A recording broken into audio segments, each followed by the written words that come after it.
I'm so delighted to be here at Rotisserie Georgette with Georgette Farkas herself. Thank you, Ellie. Welcome to the Rotisserie. Thank you. And so yes, while we have a rotisserie behind us, we're talking today about something a little more springy, asparagus. So for people who sort of think of asparagus as being just like the thin asparagus stalks, talk me through the different types of asparagus that people should actually be looking for. There are so many varieties. The first ones that we will see are the most luxurious and decadent ones, the big, thick white asparagus that come primarily from southern France. They're a luxury. They have a short season. Those are best just simply poached, served warm or cold. Then green asparagus is everything from the very thin pencil asparagus to just the more standard traditional green asparagus. There are asparagus violet. There are actually some purple asparagus, although you'd lose some of that color when they cook. The green asparagus, that's where we get a little more creative with the cooking, obviously serving them in salads, serving them hot and cold. What do you do to prep asparagus? It's actually so very simple. With the white asparagus, you do need to peel them from just below the point. It's tough and it's chewy and it's bitter. So that needs to be very well peeled. With a sort of standard green asparagus, the kind of medium thickness, I start from about, it depends on the asparagus, but from about maybe halfway down. The green part below the blossom is usually not terribly tough. So from just about halfway down. And salt your water very, very well. Poach them just till done, which will always depend upon the thickness of the asparagus. Remove them immediately and plunge them in an ice bath so you stop the cooking right away. And then whether you're going to serve them warm or cold, you know, you can reheat them to serve them warm. So it's really those basic steps. And so we're going to leave Rotisserie Georgette and go to your home kitchen to really show that you can actually do these things at home. Right, and show you how much I love asparagus, whether I'm cooking them here in the restaurant or at home. So will you take us to your home?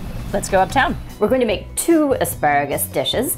We're going to have a warm dish that would be a great brunch dish. It's going to be warm poached green asparagus with a poached egg and a crisp prosciutto chip. And then the most luxurious and somewhat decadent asparagus, some white asparagus, which will be served warm just so simply with a bit of chopped egg and a mustard vinaigrette. Let's start by cooking the white asparagus. These are these beautiful, thick white specimens. So you most definitely want to peel that very well. So when you have your peeled asparagus, we're going to tie them together, mostly because it will keep them together while they're cooking. How long to cook an asparagus? I get asked this all the time.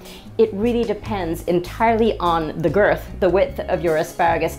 And a white asparagus, unlike the green, I firmly believe you don't want it al dente. The green should have a nice little bit of snap to it, but a white asparagus, you need to cook it that little extra bit to cook the bitterness out of it. So we're just going to test these as we go. So I've got a pot of nicely boiling water. It's been really well salted because that's the way you're going to get the flavor in the asparagus. You could salt them afterwards, but it's just not the same as getting the flavor all the way through. So in they go, and we'll just sort of keep, you know, poking and testing to see when they're good and done.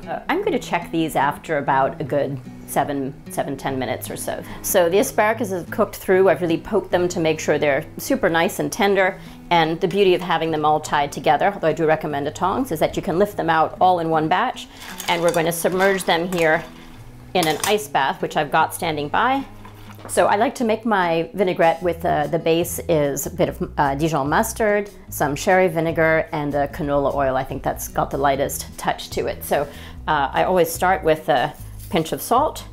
I'm using a sherry vinegar, and I use a proportion of about 1 to 3 of oil to vinegar. So I start with the salt and add the vinegar so that the salt will dissolve nicely in the vinegar and you won't have salt floating around on the top of your vinaigrette. For that 1/3 cup, I'm going to put just one nice, very generous spoonful of a teaspoon of Dijon mustard, fresh black pepper, and the canola oil. Just going to whisk this in. So the asparagus have been chilling, so it's a good idea to drain them on some paper. The finishing touch for me for an asparagus dish, it's such a traditional way to go, is to finish them with a bit of chopped egg. It really makes it a lovely lunch meal. So this is just some a hard-boiled egg that's been very finely chopped. I also add a bit of salt and pepper to it. And then to give a little bit of spring freshness, this is a tiny little bit of micro basil. You could use micro basil, you could use micro cress. So there you have it. It's really the voice of spring. Some chilled poached white asparagus with a bit of chopped egg and a mustard vinaigrette. So we're moving ahead to a green asparagus dish. Green asparagus a little bit more accessible in price and certainly available for a much longer season. We've got these perfectly cooked bright green asparagus. They've been peeled just the right amount.